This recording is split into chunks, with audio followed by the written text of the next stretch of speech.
how mental stress broke my physical body down. Thank you, God, for allowing me to laugh at it now because it was very scary.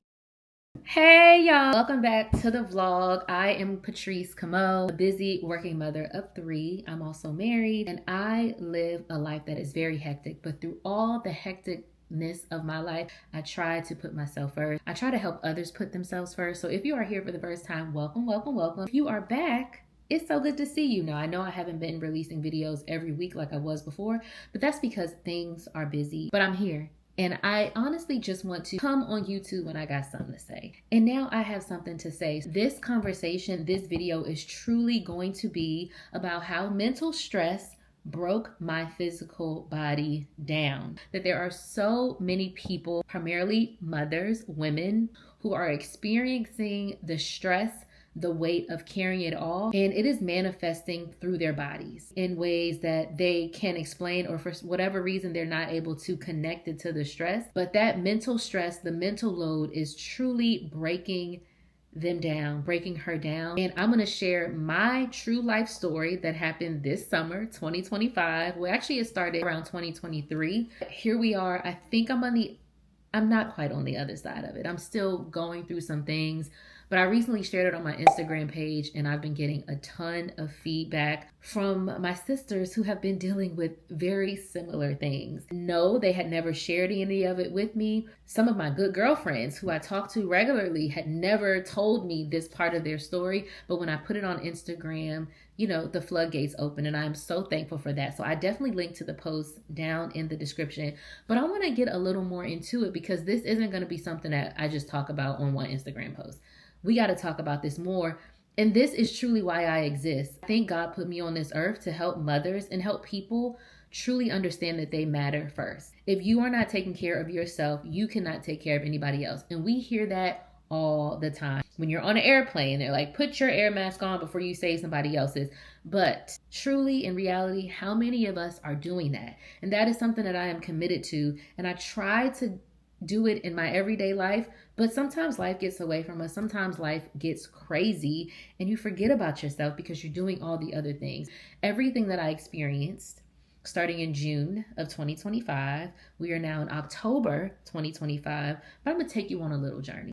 Yes, as you can imagine, when you have 3 children, when you have a spouse, when you have a creative calling, which is what I'm doing here today, when you have a demanding career with people that report to you and things you have to do, life can get stressful.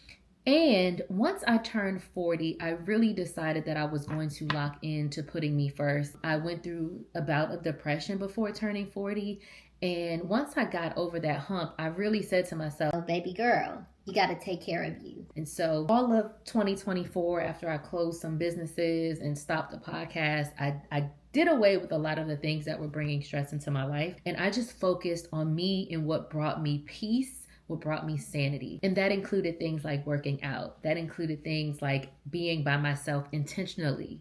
That included things like going on long 2-mile, 3-mile walks every day. That included things like not taking on more than I could handle. That included things like not talking at work if I ain't have nothing to say. Being okay with those awkward silences. And 2024 was a good year, right? It was a lot of transition, a lot of therapy. I actually did a video on it. There's the thumbnail and it tells you the 9 things that I did to totally reinvent my life. 2024 was a true invention story for me. I'm thankful for it because it showed me what was possible. So then we get to 2025.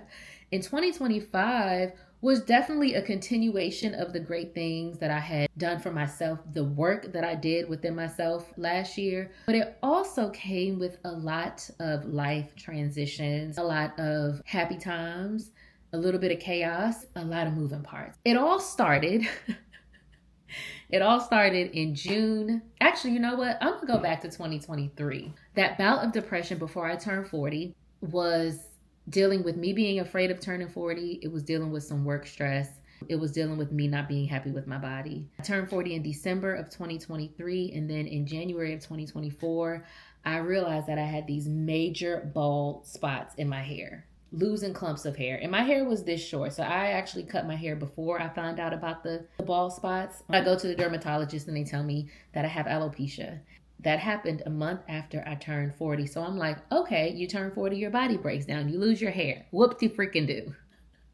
I can laugh about it now, but you guys, I was crying, and I'm going to insert some screenshots so you can see the severity of it. We're not there anymore, thank you God, but it was hard and it was intense. I found out that I had alopecia, and I had to wait a couple months to go to my trusted dermatologist. And once I started going to that dermatologist, she was able to give me medicine, injections, and a treatment plan, and things are better. That was January 2024. My hair started to grow back. I started to lose weight. Again, 2024 was a vibe. Now let's fast forward back to 2025. We're gonna move on down to June. At this point, my hair is okay. All good.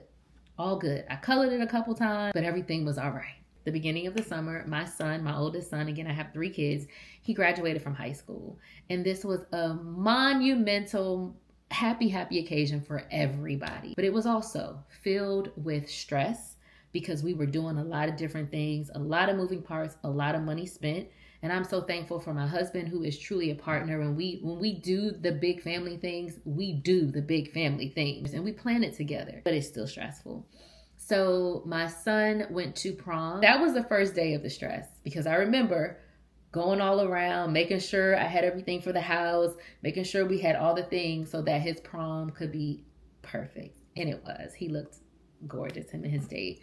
The next day, actually, I dyed my hair blonde. I also did a video on that. There is the thumbnail. I just wanted something different, so I dyed my hair platinum blonde. I loved it. If you know anything about having platinum blonde hair, you know, or bleaching your hair, you know you have to keep your hair moisturized. The reason why my hair is this short is because I don't do hair. I don't do my hair. I don't do my daughter's hair. She has locks because hair just ain't me.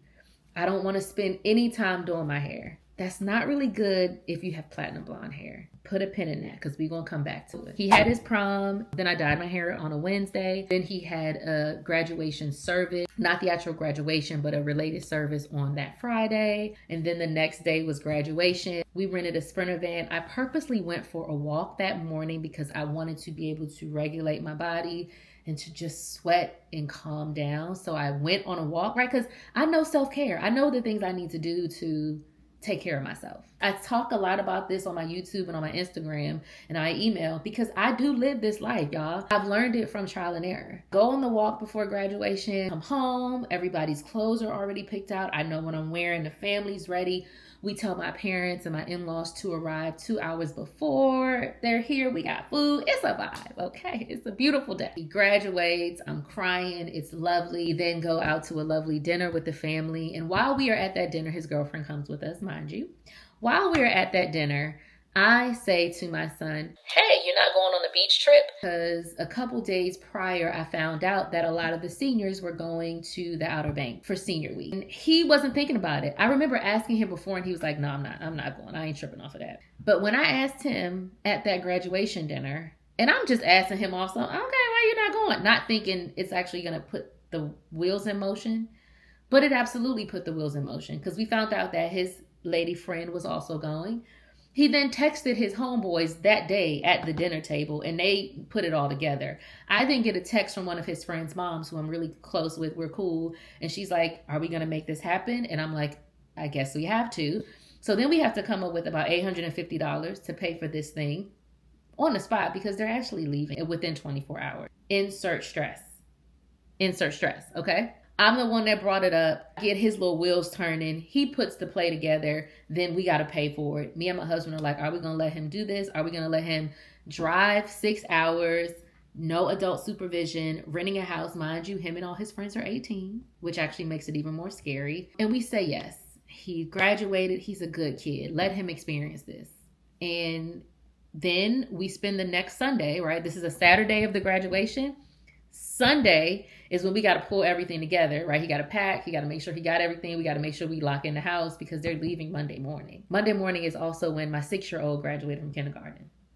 Lots of stress. Y'all tracking with me because I'm trying not to go too fast. Sunday, we're good. I'm feeling nervous. So on Saturday of his graduation, I'm on a high.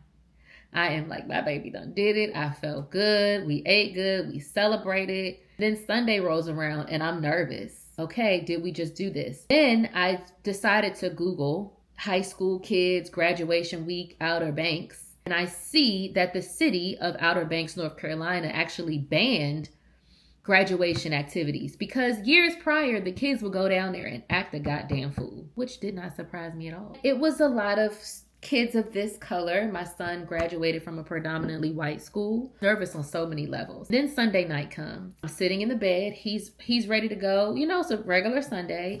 I'm sitting in the bed, about to take it down, and I start to feel pressure in my chest every 40 to 60 seconds. I'm like, okay, I felt this pressure before, but it never lasted longer than 5 minutes. If I felt it before, it might have been a couple years ago. This pressure lasted for an hour. At about 40 minutes, I told my husband, like, I'm feeling this intense pressure in my chest and my heart area. It's very uncomfortable. It's never lasted this long. I don't know what to do. Hour goes by and he's like, you still feel it? I was like, yes, I think I want to call 911. Never called 911 before. Never been in an ambulance before. Never had paramedics work on me before. My son graduated yesterday.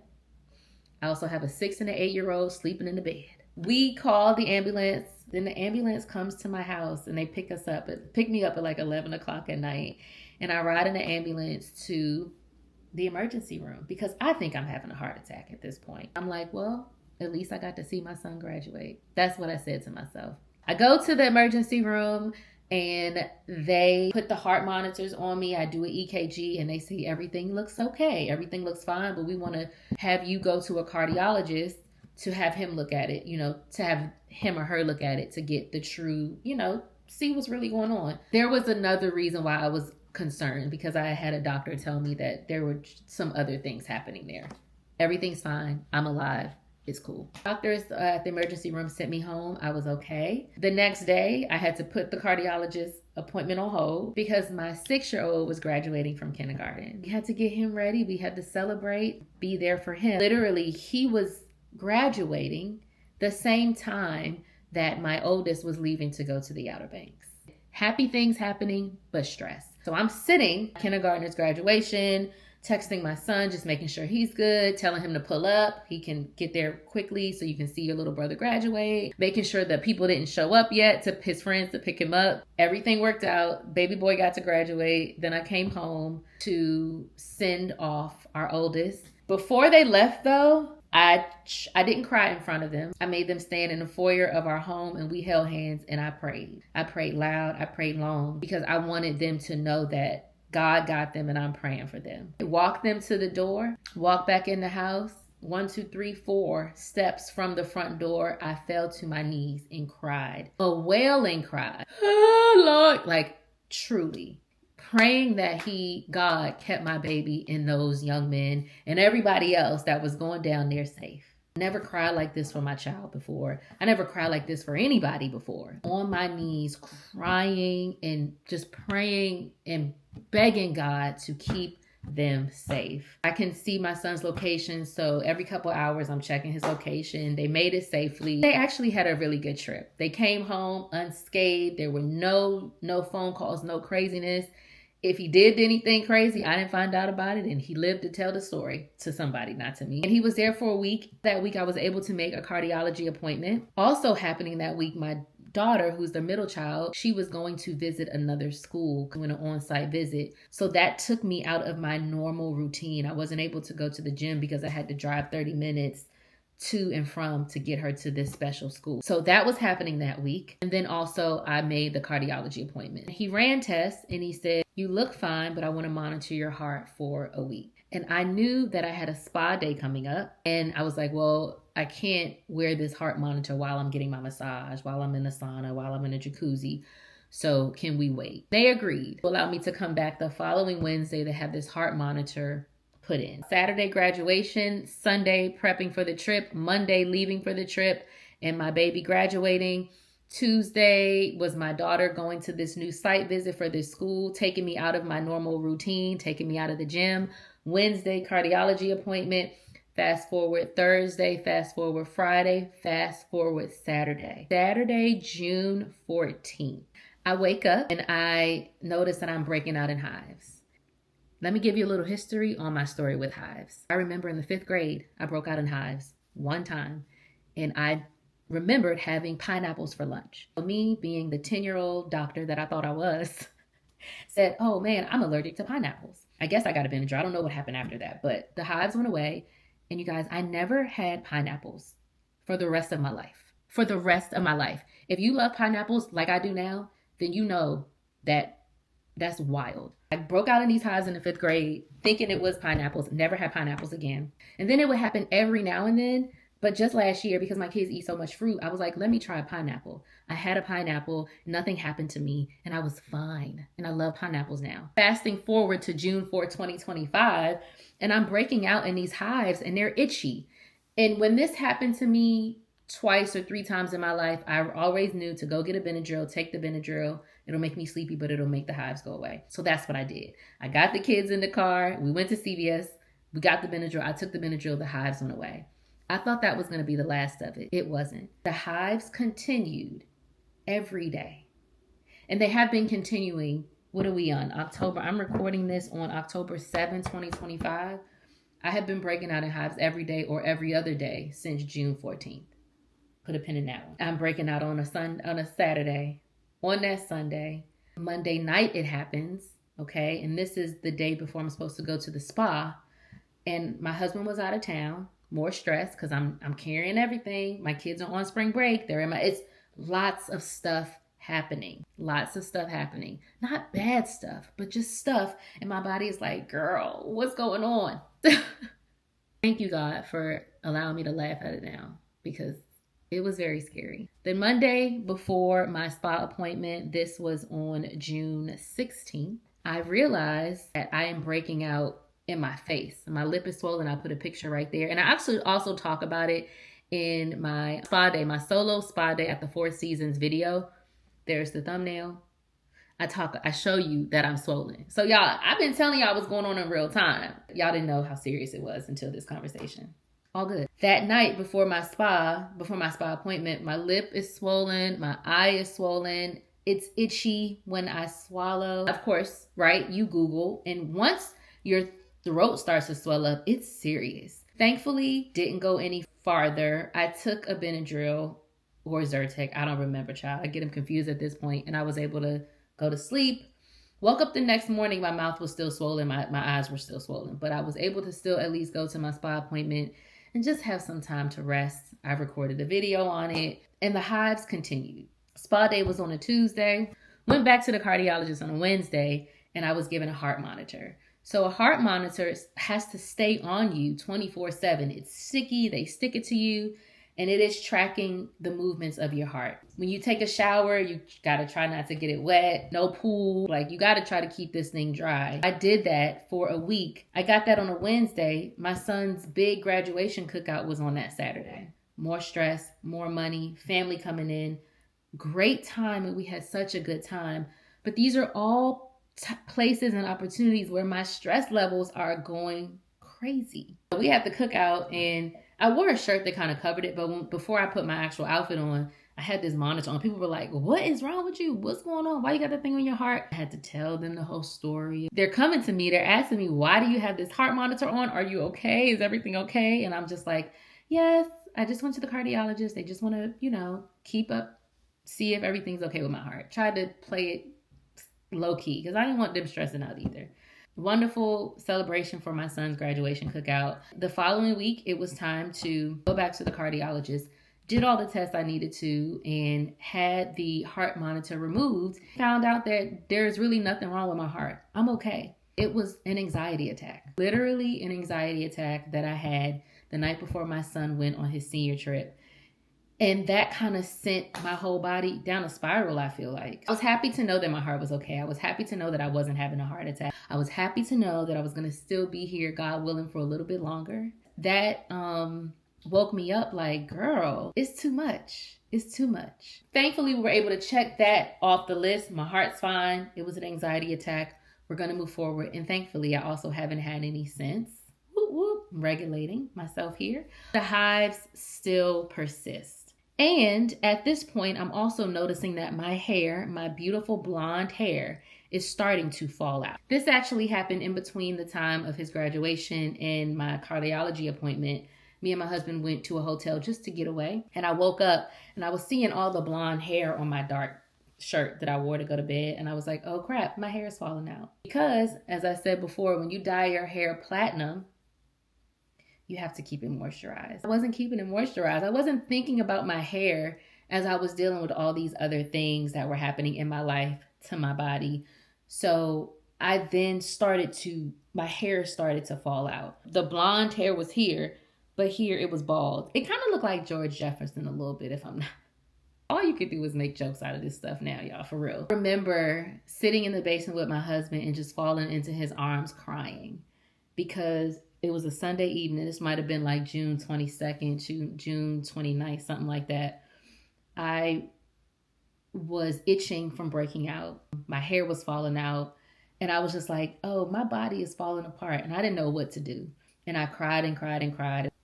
I had one other really bad breakout where my face started to break out again. That's when I went to the urgent care. And they put me on essentially prescription Zyrtec, which is nothing different than over-the-counter Zyrtec. But I guess it was just to kind of make me happy. Doing my research in these hives, I learned that if it lasts longer than 6 weeks, it's chronic. So when I went to that initial urgent care appointment, it hadn't been 6 weeks, but the urgent care doctor did refer me to an allergy specialist. And I went to him at around the 8 week mark because I wanted to tell him that, baby, this is chronic. Okay. This ain't no allergy. This ain't no nothing. I'm not eating anything differently. The only thing that I was doing differently wasn't working out as much, but there was something happening internally in my body that was causing this chronic breakout of these hives all over my body. I went to the allergist. They did that back prickly test where they pricked me like 40 to 60 times. I can't remember, to see all the things that I was allergic to. I was allergic to like grass, like some pet dander, stuff like that. Your normal things. I wasn't allergic to anything that I had already that I didn't know about. I wasn't allergic to anything that was alarming to me, like something that I might have ate or something I might have been eating. And then I found out during the test that I was allergic to it. That didn't happen at all. The doctor, and we did the test, he put me kind of on a prescription cocktail, which was that prescription Zyrtec plus a vitamin D, because vitamin D is really good with lowering your antihistamines. Don't quote me, I'm not a doctor. Every morning I would take vitamin D and the prescription Zyrtec. And that definitely lessened the symptoms. Where I was breaking out every day and it was itching, once I started doing that combo every day, I would break out every other day and it wasn't as itchy. Like I said, we are on October 7th right now and I am still breaking out. I had a breakout this morning and it didn't itch, but there's these red hives on my body. Not cute. I actually just had a follow-up appointment with the allergist because we needed to do that for a month. We did that for 30 days. And I've been keeping very detailed notes of most of my breakouts. Like 85% of the time where I broke out, I put it in the note. And I've added pictures because I want to be able to advocate for myself and tell the doctor what is happening to me. Because nobody knows my body like I know my body. Like they know what they've seen in the past. They know what other people have experienced, but they've never worked with me, so they don't know.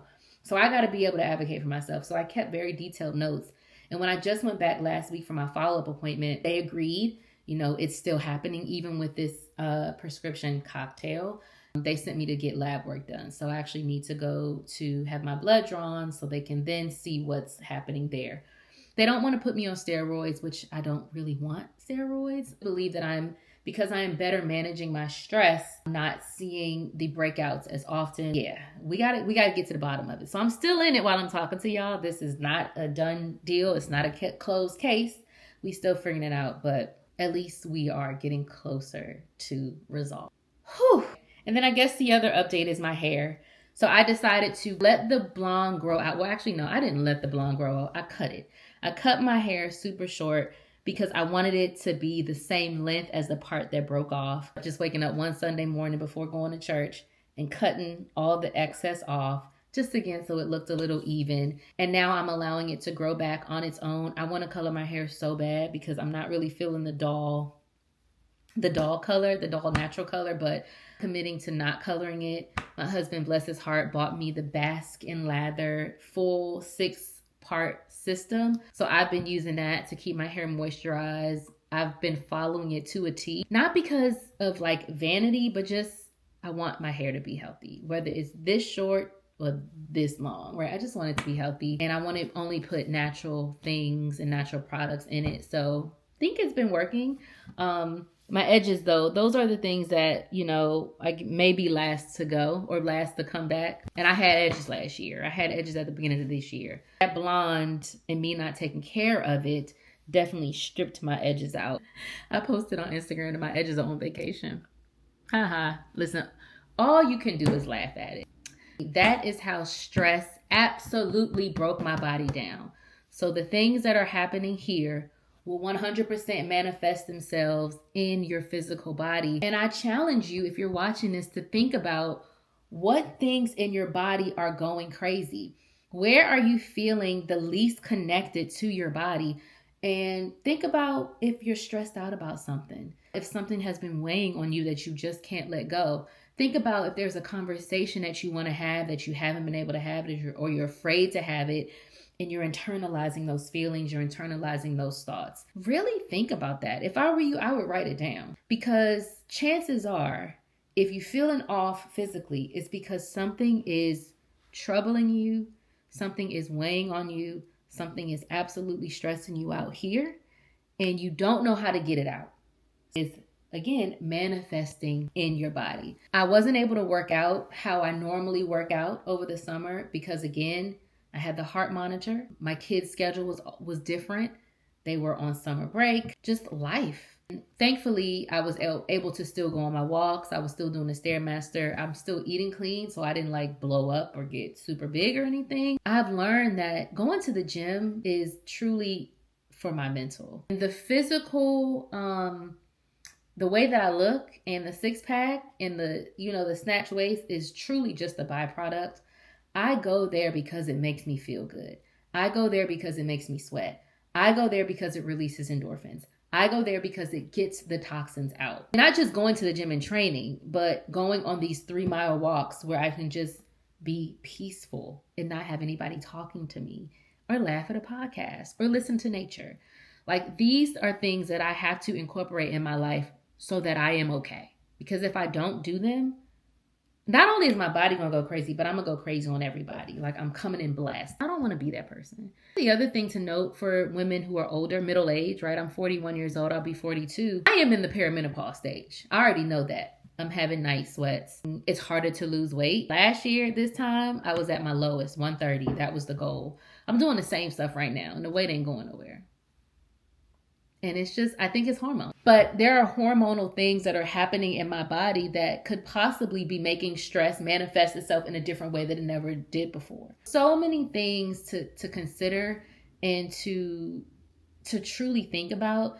And don't blame yourself. You're not a bad person because your body is going through these things. You're not dying. There are some chemical things that are happening.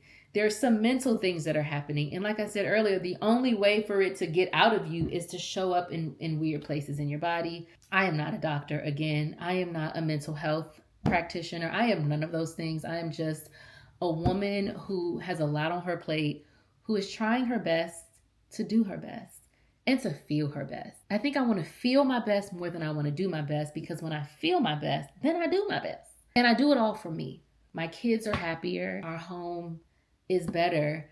And does that mean you're going to be happy all the time? No, that's not normal. You have to have the ups. You have to have the downs. You have to have the plateaus. But I love when I feel a way, I can work through it and I can move on, versus feeling a way and continuing to feel a way and to just be getting farther down in that. I don't like that feeling. I hope this video helped you. Even if it didn't, I appreciate you watching it and hearing my story. I appreciate everybody engaging on that Instagram post. Link in the description. And actually, there is a quick carousel screen grab of it. Click the link and leave your comments, or let's leave your comments here. I want to hear about what you've experienced, how stress has manifested itself negatively in your body. What things do you do to combat that, to lift yourself up proactively? so that you might not feel the symptoms of stress so heavy. Share this video with somebody who might be going through it. I know there are people who are experiencing way worse things in their body, and I am in no way comparing what I've experienced to what they've experienced. I am just sharing my story because it honestly is therapeutic. And it's funny because I recorded this video 2 weeks ago. It was like this sit down while I was driving. I didn't release it because I didn't want to have a video of me talking while I'm driving. And I wasn't going to talk about it, but then I posted it. Actually, God works. I didn't want this post to go live, but I forgot to reschedule it. So when I got up at 7:30, it had already posted. And I was like, okay, God, well, I guess we're telling the story. So then after seeing the feedback from the post, I literally came home after the gym, hence why I have my hoodie on, my workout stuff on, and I'm recording this video. Thank y'all for watching. Share this, subscribe to the page. I do have a couple more videos coming. Like I said, we're not giving you videos every week because that's stressful for me. Hopefully be on here once a month to really get into something that I know will resonate, that I know you want to talk about, that you might be experiencing as well. I hope that you get something from it that can help you live a life that has just less stress, because stress can kill you. And you deserve to be here. You deserve to live. I love you. I wish you the best. Thank you so much for tuning into my channel. Follow me on Instagram. Make sure you subscribe to this page. Make sure you share this video. Like the video too. Doesn't cost you anything. See you when I see you. Take care of yourself. Bye.